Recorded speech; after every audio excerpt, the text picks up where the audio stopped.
well, time to revisit the topic, because I figured, honestly, that Activision would find some way to do something to this. I mean, it was just too good of an idea to trust them with, because I don't understand Activision's, their policies, or whatever it is. They're just always in this mindset of, okay, we got a good idea, the community's really enjoying this, how can we ruin it? And I don't understand. And before I get any further in this, I do want to go ahead and thank them for finally fixing the servers, because if you did not know, Black Ops 4 servers are now rumored to be being played on, 64 Hz servers, which obviously is a pretty good improvement over that 20 Hz that we got. And I think that should serve just as a shining example to the community as to why YouTubers like myself complain about things in the game, because if nobody brought that up, if none of the people on the Reddit brought that up, if YouTubers weren't making videos about it, if the community wasn't speaking out about it, do you honestly believe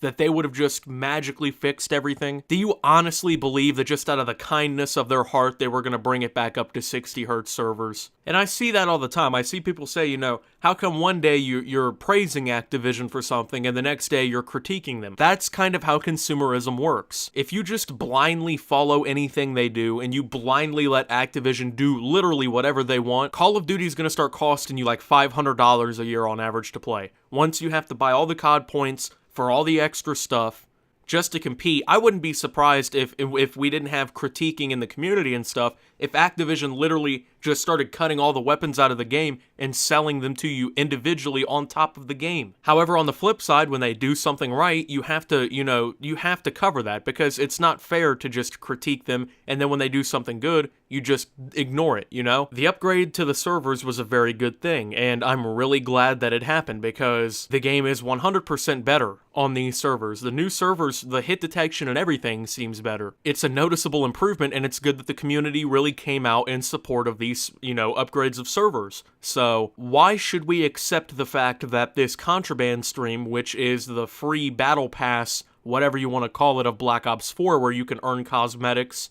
reserves, all that stuff, that's just something we can't ignore. Why should we ignore that? That's a pretty big, important issue, and let me break it down a little bit further. So this Contraband Pass, this Battle Pass of Black Ops 4, has 200 tiers. Each tier has an item. Let me first point out that there is virtually no specialist customization at all in the game unless you bought an advanced version of the game. So this free thing, this free pass, is a pretty quote-unquote good idea. I think we can all agree that getting free cosmetics is a good thing. But the problem is, it takes like an hour to level up even one tier in this entire pass, which is honestly ridiculous. An hour is like 5 or 6 matches, so the fact that you have to play that much just to get 1 out of 200 tiers is ridiculous, and that means that on average per day, to get to level 200 from the start of that event, the Operation First Strike or whatever, you have to play 4 hours a day. Now, I want you guys to tell me in the comments very honestly, okay? Very honestly. You don't have to lie.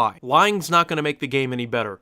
Do you have 4 hours every day just to put into Black Ops 4? I don't know many people who don't play other games besides Call of Duty. Even Call of Duty fanatics like my friends. We all love this franchise. This is our main game, But we can't spend 4 entire hours a day on average grinding multiplayer in Blackout in order to get these tiers. Keep in mind, my friends play wagers and we play in tournaments and stuff like that too, so it's not just us playing random multiplayer matches to get these tiers. But as a YouTuber, I clearly have a little bit more time to put into the game. Once I'm done with all my college work and stuff for the day, I pretty much have the whole day to do whatever I want. If I want to make a video, I'll make a video. If I just want to sit back and grind Call of Duty for gameplay or something, I can do that. It's great. If I wanted to, I could probably put 9 hours a day in just to grind out this pass, and I could have it done in like 25, 30 days.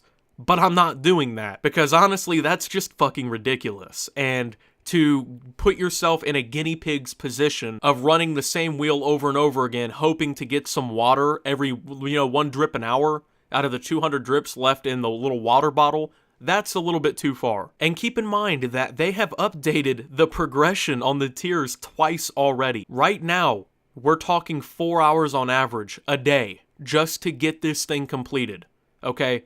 Imagine what it was like when this thing first was unveiled, and it was almost impossible to level it up. If there was no community feedback about that, you'd literally have to play like 12 hours a day to get this thing finished. And that's insane. That is ridiculous. I know people who can do it, but I'm not doing that. That's a little too far. I have other games to play. I have other things I want to try. I'd like to go and hang out with my friends every once in a while, you know? I don't want to just sit here cooped up playing Call of Duty literally all day just to get free cosmetics, you know? And I think that this is highlighting a major issue, because the problem is Activision has taken a lot of really good steps with Black Ops 4. I'm honestly impressed that they've been so receptive to criticism from the community and they're willing to actually change their business practices. Of course, you have to thank the courts and stuff in countries that are banning loot boxes for a lot of that progress. But you know what? At least that progress has been made, because reserves, number one, they're not like loot boxes. You don't even get the chance to open them. They just randomly give you something. And on top of that, you can't buy them. At least yet. So what I'm expecting at this point is for this Contraband Pass to have tiers that can be purchasable with COD points. And that's going to create a whole new dilemma, because, you know, I don't mind the fact entirely that you can purchase tiers of a pass, but I don't think you should be allowed to purchase, let's say, accelerators. Let's say, you know, for 1,000 COD points, you can buy a double tier XP or whatever, right? That's just blatantly not fair, you know? And especially in a game that you have to pay for regardless. This is a $60 game at minimum regardless, you know? Unless you're buying this game on sale, you're paying, I mean, $60, that's a pretty good amount of money to most people. If you're Bill Gates, who could buy fucking 4,000 copies of Black Ops 4 and dive into them like that goddamn dog that dives in the coins off that I can't remember the cartoon name, but this is just going to become more and more of an issue. This has to be addressed. Activision and Treyarch need to find a way to make it at least obtainable, because they're not losing money by people playing the game and having a fair shot and not buying COD points. Because I'm going to be honest with you, if I have a fair shot just to play through the Contraband Pass, and, you know, just with a regular amount of time, I can get relatively close to finishing it, like maybe 3 to 5 tiers, 10 at max, away from getting it done, I will buy COD points to unlock those last few cosmetics. I don't mind doing that. I'm not completely against microtransactions. I'm just against them when you give us this quote-unquote free pass that takes on average 4 hours a day to even level up to the point that you can complete it. And then, of course, there's no way that you don't introduce some sort of avenue for players to buy their way through this pass. There's just no way, Jose. I would be really shocked, honestly, if by, you know, mid-November, there's not an opportunity for you to buy COD points to put towards this pass. And it's just not fair, you know? Like I said, I have the time to do it, and if I honestly didn't care, this is my point. If I honestly didn't care about the community, and I didn't care about the quality of this game, and I didn't care about Black Ops 4 doing well, and, you know, helping the franchise out, I wouldn't talk about things like this. And that's why it kind of honestly upsets me a little bit when they have these really good ideas and they make these really good changes and they show promise, and then they just somehow find a way to throw it away. If I didn't care about the franchise any, I would sit here and defend literally everything they did. They'd fly me out next year to go play the next Call of Duty, and, you know, I'd get paid way more, you know? I'd be going and getting that early gameplay, uploading that every day for 5 months before the game came out. I'd be raking in hundreds of thousands of dollars, but I care about the game. And I'm not saying that the people who have things like that and have those opportunities don't care about the game, but the whole thing that I'm saying here is that at some point you have to stand up for consumers. You have to stand up for people who, you know, don't have that same opportunity that I have. Because, yeah,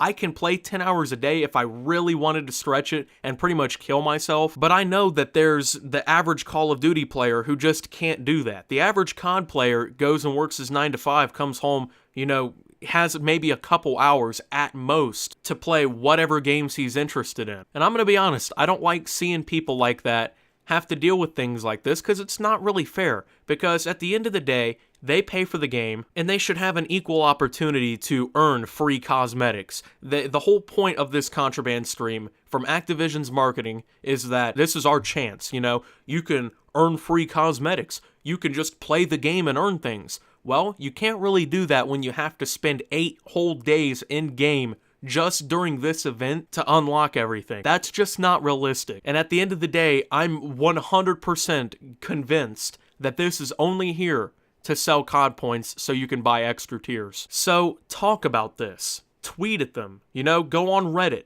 Post on Reddit. Of course, there's probably already people talking about this over there. Make videos about it, you know, because the more that the community talks about issues like this, Activision's gonna be forced to respond, especially now. Do you think Activision and Call of Duty can honestly afford to not listen to people with Red Dead Redemption's online mode coming here in the next couple months, with Fortnite still pretty popular, probably still more popular than Call of Duty, honestly, and even with other games like Fallout 76, however you feel about that, and Battlefield 5, once again, however you feel about that, coming out in just a few weeks? There's no reason for Activision to get cozy, and they're not gonna just slip this by the community. At least, they're not going to slip it past the vocal part of the community, because it's going to get talked about, and this needs to be talked about, and they're going to have to address this. Thank you guys for watching. If you did enjoy, make sure to leave a like, subscribe, tell me what you guys think down below. Thank you to my couple of Patreon supporters for giving me what you can. If you would like to become a Patreon supporter and support future content, please do so at the link in the description. Follow me on Twitter at @SubToOptimus, join the Discord down below, and until my next video, guys, this is Optimus, just not grinding out that pass and signing out.